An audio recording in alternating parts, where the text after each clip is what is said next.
여러분, 작년에 병원비로 얼마나 쓰셨나요? 혹시 불필요한 검사에 돈을 낭비하고 계시진 않으신가요? 오늘은 한 대학병원 내과 교수님이 익명으로 제보해 주신 충격적인 내용을 공개합니다. 우리 의사들도 안 받는 검사들이 있습니다. 하지만 병원 경영상 환자들에게는 권하죠. 이번 영상에서는 병원에서 돈 버는 검사와 꼭 필요한 검사를 구분하는 방법에 대하여 심층적으로 알아보는 시간을 갖겠습니다. 오늘 다룰 내용은 첫째, 과잉 처방되는 검사들의 실태, 둘째, 연령별 꼭 필요한 검사 리스트, 셋째, 현명하게 의료 서비스 이용하는 방법입니다. 이 정보를 알면 연간 수백만 원의 의료비를 절약할 수 있고 불필요한 방사선 피폭과 검사 스트레스로부터 자유로워질 수 있습니다. 시작하기 전에 저희 채널을 응원하는 마음으로 구독 버튼을 눌러주시면 큰 힘이 되겠습니다. 늘 감사합니다.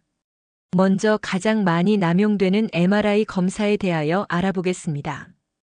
첫째는 단순 요통에 바로 시행하는 MRI입니다. 대한의학회 가이드라인에 따르면 6주 이상 보존적 치료에도 호전이 없거나 신경학적 이상 증상이 있을 때만 MRI가 필요합니다. 그런데 많은 병원에서 첫 방문에 바로 MRI를 권합니다. 비용은 30만 원에서 60만 원. 실손 보험이 있다고 해도 본인 부담금이 상당합니다.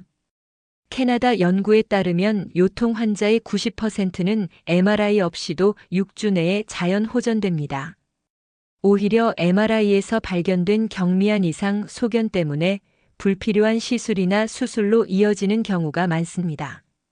40세 이상 성인의 50%는 증상 없어도 디스크 변성이 보이는데 이걸 질병으로 진단받게 되는 거죠. 둘째는 증상 없는 갑상선 초음파입니다.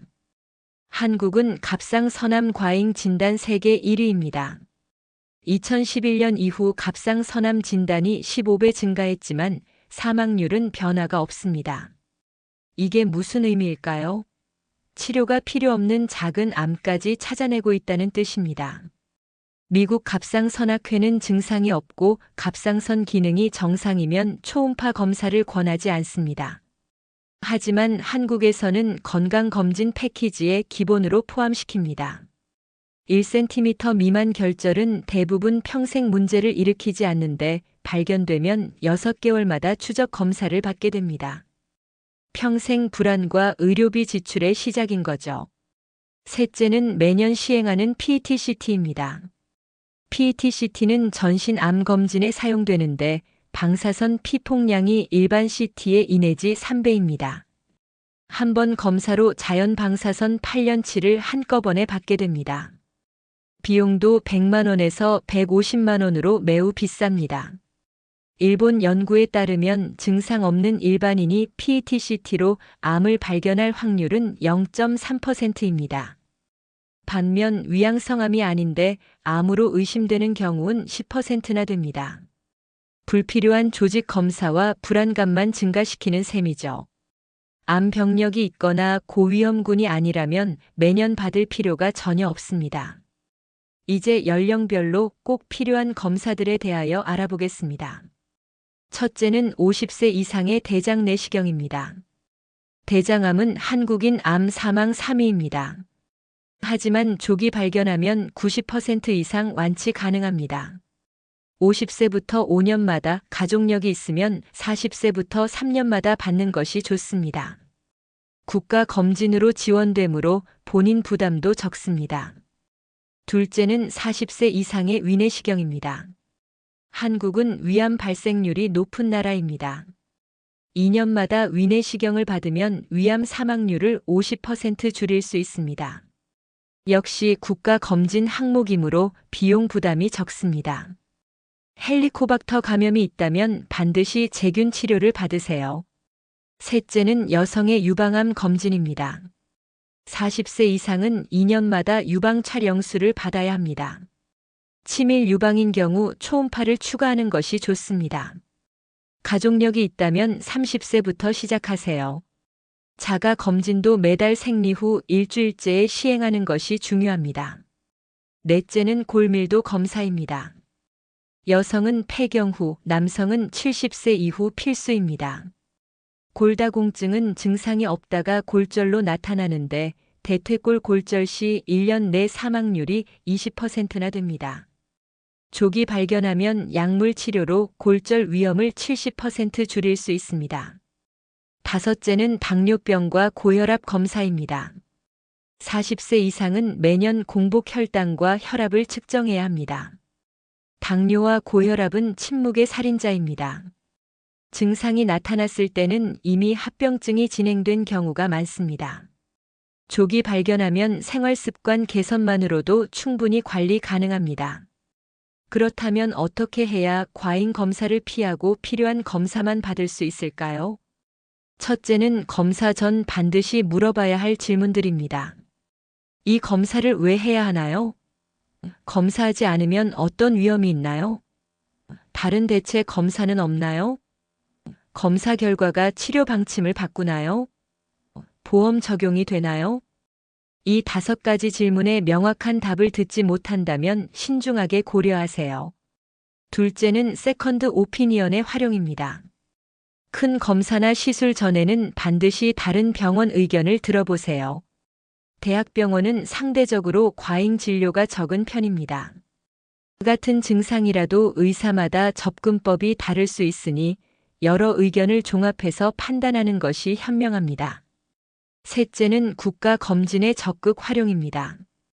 국가검진은 전문가들이 효과와 비용을 고려해 선정한 검사들입니다. 이것만 충실히 받아도 주요 질병의 80%는 조기 발견 가능합니다. 추가 검사는 의사와 상담 후 고위험군에 해당할 때만 선택적으로 받으세요. 넷째는 건강검진 패키지의 함정주의입니다. 100만 원, 200만 원짜리 고가 검진이 꼭 좋은 것은 아닙니다. 불필요한 검사들로 가득 차 있는 경우가 많습니다. 기본 검진에 본인 위험 요인에 따른 선택 검사를 추가하는 것이 가장 효율적입니다. 다섯째는 의료 쇼핑 자제입니다. 같은 증상으로 여러 병원을 전전하면 중복 검사로 비용만 늘어납니다. 신뢰할 수 있는 주치의를 정하고 의무 기록을 한 곳에서 관리하는 것이 중요합니다. 검사 결과는 반드시 보관하고 다른 병원 방문 시 지참하세요. 이제 실제 사례를 통해 정리해 보겠습니다. 60세 남성 A씨는 허리 통증으로 병원을 방문했습니다. 의사는 바로 MRI를 권했지만 A씨는 먼저 물리치료와 약물 치료를 해보고 싶다고 했습니다. 6주 후 증상이 호전되어 MRI 없이 치료를 마쳤습니다. 50만 원을 절약한 셈이죠.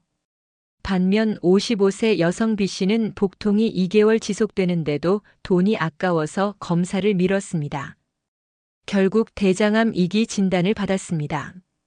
제때 대장 내시경을 받았다면 용종 단계에서 제거할 수 있었을 텐데요. 이처럼 무조건 검사를 거부하는 것도 무분별하게 받는 것도 현명하지 않습니다. 핵심은 적절한 시기에 적절한 검사를 받는 것입니다. 기억하세요. 의사도 사람입니다. 병원도 운영을 해야 합니다. 하지만 여러분의 건강과 주머니를 지키는 것은 여러분 자신입니다. 질문하고 비교하고 신중하게 결정하세요.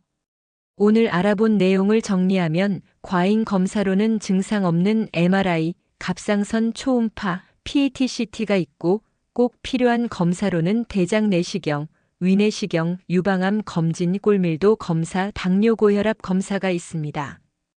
검사 전 5가지 질문하기, 세컨드 오피니언 구하기, 국가 검진 활용하기를 잊지 마세요. 건강은 지키되 의료비는 절약하는 현명한 의료 소비자가 되시길 바랍니다. 오늘 영상이 도움이 되셨다면 가족과 친구들에게도 공유해 주세요. 영상이 도움이 되셨다면 구독 버튼을 꼭 눌러주시고 소중한 분들에게 다 함께 이 정보를 공유하여 주십시오. 다음에도 더욱 알차고 유익한 정보로 찾아뵙겠습니다. 시청해 주셔서 정말 감사합니다.